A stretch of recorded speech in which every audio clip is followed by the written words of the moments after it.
High বন্ধুরা, আজকে তোমাদেরকে আমাদের মোবাইলে যে সমস্ত গ্লাস লাগানো হয়, ইউভি গ্লাস, গরিলা গ্লাস, সেই গ্লাস সম্পর্কে আজকে দেখাবো তোমাদেরকে।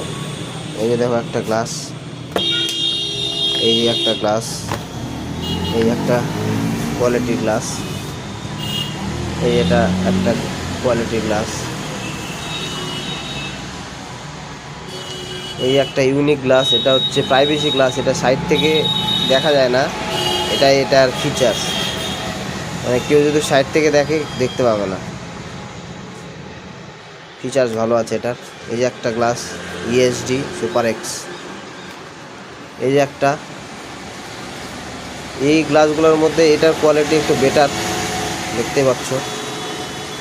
এরপরে আছে কার্ভ, যে ফোনগুলো বেরোয়েছে এগুলোতে গ্লু দিয়ে লাগানো হয় যে গ্লাসটা, সেই গ্লাসটা, এটা কার্ভ গ্লাস